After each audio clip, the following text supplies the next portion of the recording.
IUU fishing, in my mind, from what I sense across the globe, is really one of the top issues replacing piracy in global maritime security threat forefront.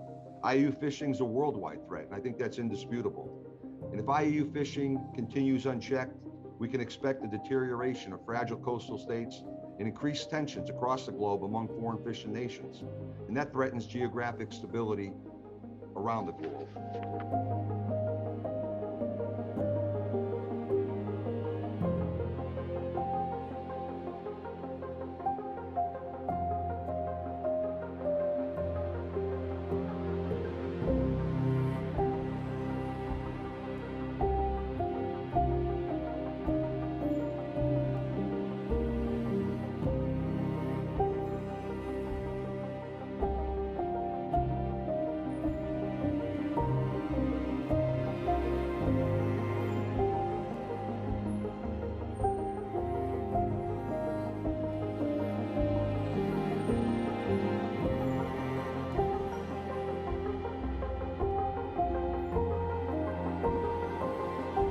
Guyana has been the victim of illegal, unreported, unregulated fishing.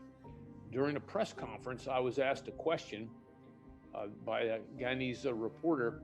Can you talk about who the principal nation state or supporter of the illegal, unreported, unregulated fishing in Guyanese waters is? And I deferred that to my host because it's their issue. I was on the podium with the Guyanese Defense Force.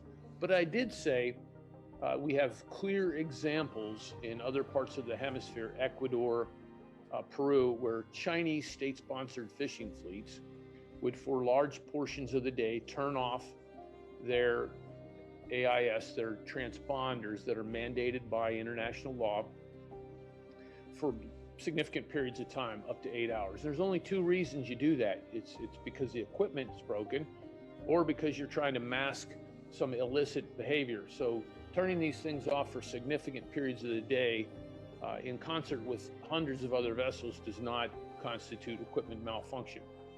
When we sit with defense leaders here in the hemisphere, and Ambassador Maines and I travel together, when we sit with these leaders, this issue, illegal, unreported, unregulated fishing, is in the top 3 threats that are raised by our counterparts consistently for all the coastal nations.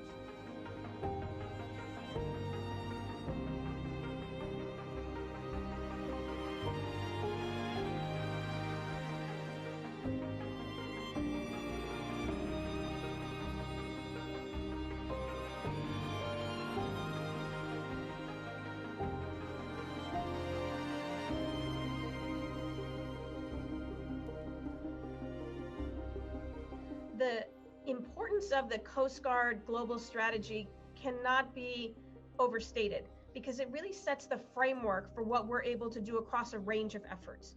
So for example, we have an ongoing operation with the U.S. Coast Guard Cutter Stone that's in a number of countries, including a stop in Montevideo, where there's a number of things happening of vessels going into the port of Montevideo. As we ramp up regional and international cooperation, there's a lot we can do in this space.